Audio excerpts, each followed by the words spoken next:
Mardi 27 janvier 2015, bonjour, bonsoir à tous. Vous êtes sur Télé Pluriel, à l'heure du journal Pulsation.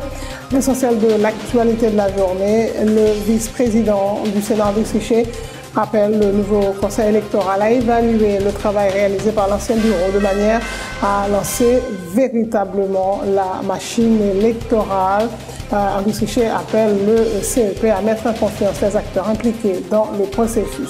Pour sa part, le sénateur Francisco de la Cruz annonce que l'exécutif et les membres restants du Grand Corps planchent sur le dossier relatif à la loi électorale qui à être modifiée.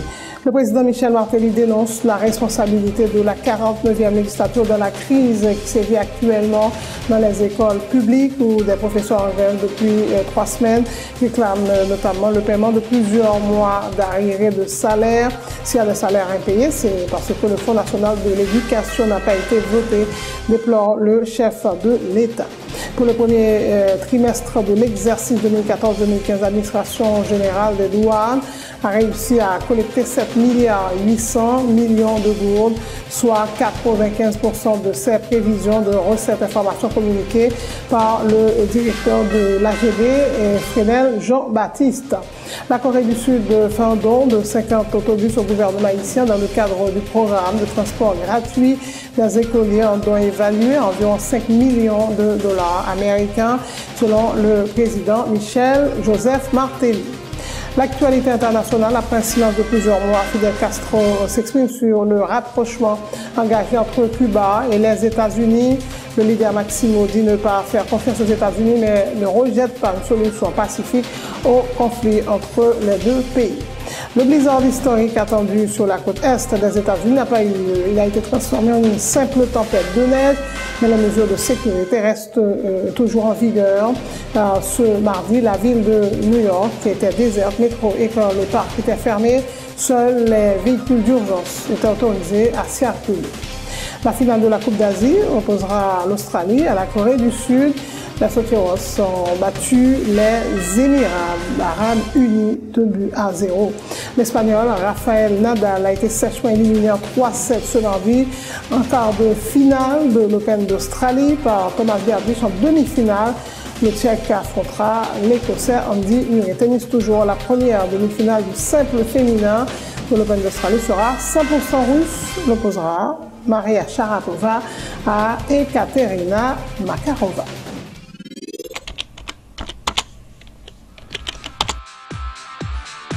Bienvenue dans cette édition d'Information Pulsation, l'essentiel de l'actualité de la journée.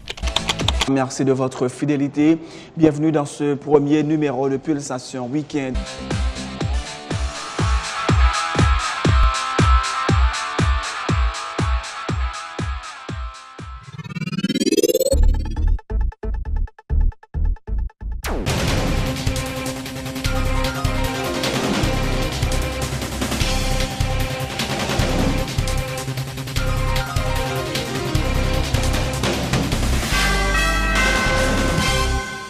Donc, bonjour, bonsoir et c'est parti pour le développement du journal. Le vice-président du Sénat, André Sichet, appelle le nouveau conseil électoral à procéder à l'évaluation du travail réalisé par l'ancien bureau.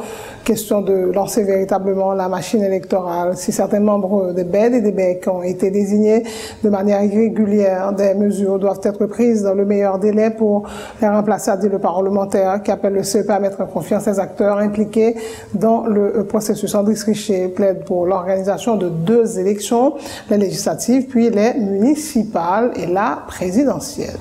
Pays a besoin de conseil électoral. Constitution, nous réamendé à 10 comment pour conseil électoral a été formé. Que me trouvé son violation droit peuple là. Puisque 87 là, t'es dit comment pour le faire. Ils formé un conseil électoral selon l'esprit de l'article 289. Que moi-même pas d'accord avec elle. Mais, je formé, m'accepter. Je dis à le former. L'essentiel qui pour ta fait, je dis, c'est dégager une comète Jean-Jacques pour nous faire élection au plus vite dans le pays. L'électoral vous inspire confiance? Le conseil électoral ne m'a jamais inspiré confiance depuis 87 jusqu'à nos jours. Mais cependant, on dit que je dis, faut arriver dans une situation où bouquet. Moun sa là dans l'an, ou t'es demandé 289, vous avez obtenu 289. Maintenant, bay moun sa yo chance pour faire élection dans le pays, pour nous suspendre dans le bagage tiraillement ça qu'a fait là. La première chose que le conseil local a pour le faire, c'est l'évaluation de ce qui a été fait par l'ancien conseil. Il fait évaluation, hein? S'il y a des gens au niveau des becs et des beds qui ont été mal élus, mal choisis, qu'ils font évaluation à partir de griefs que vous entendez dans la société, ils ont écarté et ils ont fait appel à d'autres mondes. Et puis, lancer la machine électorale. Lancer la machine non, pour que la machine non, Takoumdou, par étape pour Mboer. Ça veut dire des élections législatives d'abord. Nous faisons des élections législatives pour sénateurs et députés pour nous remplir immédiatement vide institutionnel ça. Et deuxièmement, ils fait élection dans un deuxième temps. Pendant qu'ils fait deuxième tour, ils fait élection municipale là, puisque municipales là sont celles tout liées, ils fait li. Ça veut dire ou diminuer sous coup ou diminuer sous tension yo. Le sénateur Francisco de la Cruz a indiqué ce mardi que l'exécutif et les membres restants du Grand Corps planchaient sur le dossier relatif à la loi électorale, appelé à être modifié. Le parlementaire d'ignorer cependant que des discussions seront en cours pour réduire le quorum au niveau du Sénat. Il croit cependant nécessaire que le Grand Corps participe à la prise de décision devant engager l'avenir du pays. Et sur la réduction du quorum, en tout cas, au niveau du Conseil de sécurité, cela n'a jamais été discuté. Jamais. Au niveau de l'exécutif, cela n'a jamais été discuté, etc. Et au niveau de la société civile, il est vrai qu'il a parlé de vote, par exemple, budget rectificatif, il a parlé de la loi électorale, mais nous-mêmes, ça nous a dit, c'est de manière concertée pour nous, ouais. Texte ça, c'est au niveau de la société qui a gagné un bémol là. Mais au niveau de l'exécutif, ça qui dit que, nous te disons que, normalement, la loi électorale préparée, il est bon que il y ait interaction avec le Sénat pour nous voir s'il y a des correctifs à apporter, s'il y a des amendements pour nous travailler. Effectivement, ça qu'a fait, je dis là, au niveau de la loi électorale là. Et c'est clair que c'est pas deux droits sénateurs qui vont décider, c'est nous tous ensemble qui gagnons droit pour nous voir texte loi ça, qui s'allie pour nous capables d'opiner sur lui. Est-ce que pour réduction quorum, Jean ça parler pour statuer? Non, nous ne pouvons pas parler de réduction du quorum pendant que nous sommes des sénateurs. Mais pendant ce temps, il faut nous voir comment nous sommes capables de rendre fonctionnel, nous-mêmes qui là, et pour nous voir que montrer l'existence du Sénat. Et c'est ça que nous cherchons à faire, c'est-à-dire que pour nous capables toujours partie prenante de certaines décisions clés de la vie nationale. Comment on a fait ça? Comment nous avons fait ça? Facile, en consultation. L'exécutif l'a déjà dit, il voulait travailler avec les sénateurs. Donc si effectivement il veut travailler avec les sénateurs, donc quelque chose à la faire, il a dû informer nous. Mais est-ce qu'il y a une volonté manifeste là? Parce que ça a été dit. Maintenant, dans la loi électorale, on a dit que le travail comment c'est fait entre le Sénat, voyez, on a dit le Sénat et l'exécutif, c'est déjà quand même un point positif.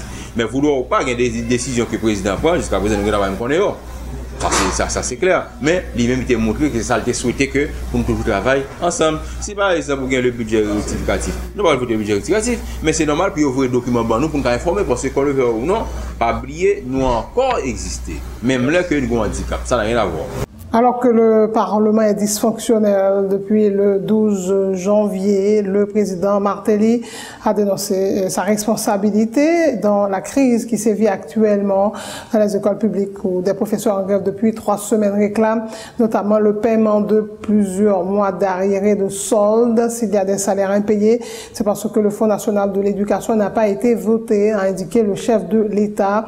Une situation qui est préjudiciable aux enfants qui fréquentent les écoles publiques, a affirmé Michel Martelly, qui dit quoi? Si certains citoyens manifestent de manière continue, c'est parce qu'ils sont au chômage. Actuellement, nous avons des problèmes là. Qui problème et ministre de l'Éducation ou avec la chita, mais il va pas chita, oui. Quand on voit le chita là, le gond du feu en bas chaise là, il y a des enseignants qui peuvent toucher, nous en janvier, année 2015, qui peuvent toucher 3e trimestre 2014, on a fait l'école là. Moi, mai, moi, avril, il y a beaucoup touché. Bon, même l'État, le regarde depuis mois d'avril, moi, mais qui j'en senti comme l'État. Mais, l'État a comme ça le tape fait. L'État a voyé une loi dans le Parlement pour voter pour nous payer professeurs. Ça n'a pas les FNE. Dans loi, à travers loi ça, il y a des taxes qui montent sur des produits que vous considérez qui sont dangereux pour la santé monde, tels que cigarettes, tels que casino, tels que tafia. À travers taxes ça pour payer l'école petite pays. Loi ça n'a pas jamais voté. Les professeurs n'ont pas touché. Et le gouvernement dans Chalet, Matéli qui pas président encore. Matéli pas perdu un peu de bagaille. Et petit pays a perdu. Là, il fait qu'au début fermé dans Wanament. 7000 personnes pas travailler encore. Ces petits paysans, c'est malheureux. Ces petits pays qui peuvent souffrir, c'est pas Matéli. Nous-mêmes au niveau de l'État, nous faisons des efforts. Des fois, nous des bandits peut-être qui font des barrages qui passent, la police fait travailler, il a arrêté. Demain matin dans la radio, nous sommes prisonniers politiques ou qui sont obligés de la guerre. Donc nous-mêmes, population, il ne faut pas accepter n'importe qui ça. Toutes sortes de monde rouge, monde noir, des salines, pétures. C'est pour l'argent qui gagne dans poche tout le monde a pour le job, mettre l'autre bail dehors. Même manifestation, c'est problème job. Si on a travaillé, on ne peut pas quitter le travail. Sauf si vous avez intérêt éclairé. Comme si le prix gaz va monter, dans un moment, il pas de monter, ou bien on a un problème, et puis on prend la rue. Sous des grandes décisions qui ont pour avec politique pays. Mais question que mon job pas se fait manifestation, c'est parce qu'on n'a pas l'autre job.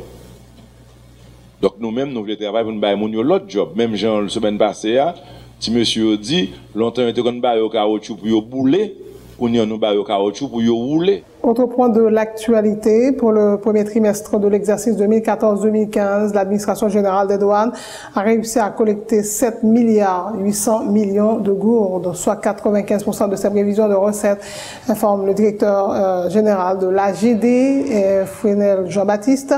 Cela est dû, a-t-il ajouté, à une baisse des importations enregistrées durant cette période et particulièrement pendant le mois de novembre 2014. De nouvelles dispositions devraient être adoptées pour permettre à l'AGD d'atteindre à la fin de l'année ses prévisions de recettes qui sont de l'ordre de 33 milliards de gourdes. Les explications du DG de l'administration générale des douanes, M. Fresnel Jean-Baptiste. Nabdito, sur le trimestre en général, même on a parlé avec un pile euphorie de record du mois de décembre, du très grand record du mois de décembre, malgré tout, avec les déficits du mois de novembre, dû à tout problème sociopolitique qu'on a, côté que le mois de novembre, nous avons vraiment une performance qui pas atteint prévision nous toujours accusons un déficit sur l'ensemble du trimestre de 5%. Ça veut dire que nous avons sur l'ensemble du trimestre, la douane rentre à peu près 7 milliards 800 millions de gourdes. Donc, quand on est pour ce premier trimestre, côté un déficit de 5%.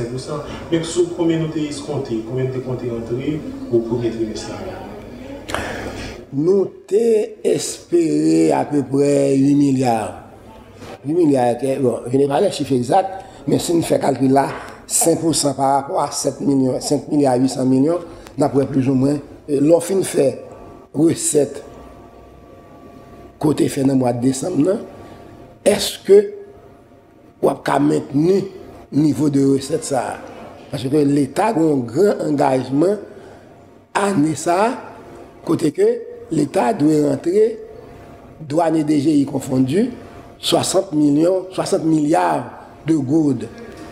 Et je me demande si l'État va pour faire plus d'efforts toujours que ça, puisque ouais que ça ne t'attend de Petro-Caribé.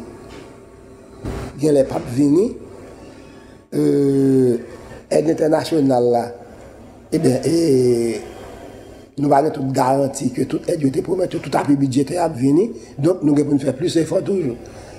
Donc dans ce sens, nous ne pouvons pas dire, nous avons qu'on dit, faire la fête, pour nous dire, nous ne pouvons pas dire la baille est trop belle, il faut entendre pour nous voir comment évolution socio-économique à pied, évolution et situation générale, économie pays, pour nous dire si nous n'avons pas même niveau de recette ça. Le gouvernement haïtien a reçu officiellement de la Corée du Sud un don de 50 autobus qui seront utilisés dans le programme de transport gratuit des écoliers, un don évalué à environ 5 millions de dollars américains selon le président Michel Martelly. Martelly qui en a profité pour renouveler sa volonté de continuer à travailler à l'amélioration des conditions de vie des citoyens. Les propos du chef de l'État suivis de celles du Premier ministre Evans Paul. Petit moun yo, petit paysan, petit peuple là, petit marchand, petit moun qui pas à déplacer, petit handicapé, petit moun qui pas penser que on voule d'abord ton autobus pour aller à l'école sans pas payer un good. Nous heureux, nous fiers pour nous capables mettre bus ça à service ensemble avec partenaires nos pays Corée du Sud qui représenté par monsieur par consul honoraire là en Haïti monsieur Mangonez et son fierté, nous contents. N'a dit timoun yo par craser autobus yo, respecter consignes chauffeur, respecter consignes hôtesse capable avec yo. N'a dit parents yo que effort nous fait là, c'est pas un effort que n'a fait en vain. Nous voulons que parents assurent que timoun yo là, nous souhaitons que parents encouragent timoun yo faire bien l'école. Ça n'a fait là son investissement sur l'avenir, son investissement pour Haïti, son investissement pour un meilleur pays. Donc nous connaissons que n'a nagé dans bon de l'eau à dire. Moi faut me dire que son don côté que d'abord pris des fonds. Nous-mêmes, dans l'idée pour nous servir, nous te disons que convertir l'autobus pour nous, ce que nous faisons eux-mêmes, c'est eux-mêmes qui choisissent, compagnie, ils choisissent, bus, ils offrent nous 50 autobus. Et vous dire, nous fiers pour nous mettre au service de la population, parce que l'heure pas de dons tout. C'est pas vous dire qu'on recevoir dons et des fois, on n'a pas de dons que ou bien mal utilisé, ou bien qu'on pas jamais, ou bien qu'on don qui servent en bagarre, mais pas nécessairement venir en aide à la population. Il y a un tel projet, il coûte combien l'argent, monsieur le président? Si je ne me trompe, nous parlons après de 5 millions de dollars, environ 5 millions de dollars américains. Là, parler de conditions de la vie, façon de transporter, c'est un élément fondamental dans la condition de la vie. J'en dormi, j'en mangé. Là où il y a des gens qui prennent l'école, ou un autobus dans une situation liée là, qui climatisé ou préserver l'énergie de il n'est pas crasé l'école, transpiré pour l'arrivée à l'école, tellement fatigué, il n'est pas qu'attendre des professeurs. Là, nous mettons les gens dans de meilleures conditions pour l'apprendre, cap fait nous assurer nous dans meilleure relève pour l'avenir. Nous avons une responsabilité pour nous pratiquer la générosité politique, pour nous démarcher l'intérêt peuple haïtien, pour permettre jeunesse là vivre plus bien que jeunes vivre nous-mêmes. Pour être capable de meilleure performance que ça n'a pas aujourd'hui.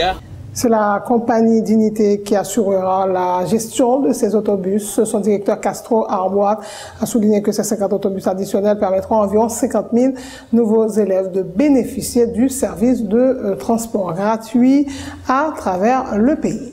Dignité by service transport scolaire gratis dans 10 départements payants sur 312 points de collecte dans 91 villes. Dignité by service à plus de 50 000 familles pauvres dans le pays. Dignité porté en 2013-2014 plus que 750 000 timons d'école gratis, chéri, pour prendre peine de l'instruction sous Barnier, président, et sous l'autre président Michel Martelly. À part mener timons l'école gratis, il faut nous rendre compte qu'avec vision ça que le président a gagné, derrière lui, il y a un bagage que moun pa wè, souvent on pas très clair. C'est que le petit moun là joindre transport gratis là, ça permet que arriver à l'école à l'heure. Ça permet que arriver à l'école là beaucoup plus disposé pour l'étudier. Donc, il y a une qualité d'apprentissage qui est dans le programme là, qui permet que petit moun là mieux disposé à l'apprentissage.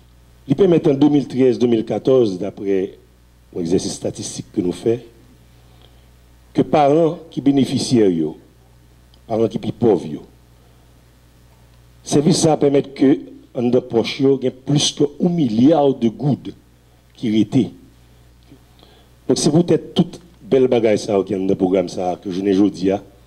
Nous avons un gros coup de chapeau, un gros coup de remerciement au nom de pays, à la République sœur de la Corée du Sud, qui, sous effort et démarche que le gouvernement Martelly a été fait, ils permettent que le service ça, je vous dis, avait augmenté d'une cinquantaine de bus. Cinquantaine de bus qui peuvent permettre de porter plus passer 100 000 plus timoun à l'école gratis.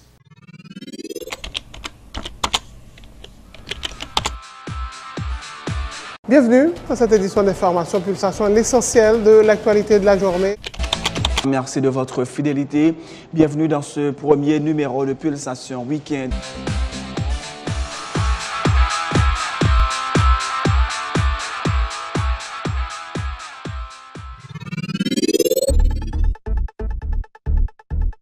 C'est la fin de ce journal, le rappel des titres. Avant de prendre congé de vous, le vice-président du Sénat, André Séché, appelle le nouveau conseil électoral à évaluer le travail réalisé par l'ancien bureau de manière à lancer véritablement la machine électorale. Le CEP se doit de mettre en confiance les acteurs impliqués dans le processus selon le parlementaire. Pour sa part, le sénateur Francisco de la Cruz annonce que l'exécutif et les membres restants du Grand Corps planchent sur le dossier relatif à la loi électorale appelée à être modifiée. Le président Michel Martelly dénonce la responsabilité de la 49e législature dans la crise qui sévit actuellement dans les écoles publiques où des professeurs en grève depuis 3 semaines réclament notamment le paiement de plusieurs mois d'arriérés de salaire. S'il y a des salaires impayés, c'est parce que le Fonds national de l'éducation n'a pas été voté, déplore le chef de l'État. Pour le premier trimestre de l'exercice 2014-2015, l'administration générale des douanes a réussi à collecter 7,8 milliards de gourdes, soit 95% de ses prévisions de recettes. Information communiquée par le directeur général de la GD, Fresnel Jean-Baptiste. La Corée du Sud fait un don de 50 autobus au gouvernement haïtien dans le cadre du programme de transport gratuit des écoliers. On doit évaluer à environ 5 millions de dollars américains selon le président Michel Martelly.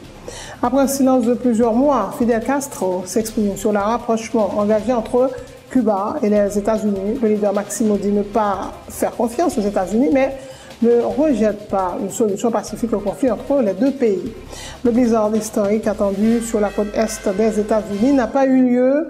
Il a été transformé en une simple tempête de neige, mais les mesures de sécurité restent toujours en vigueur.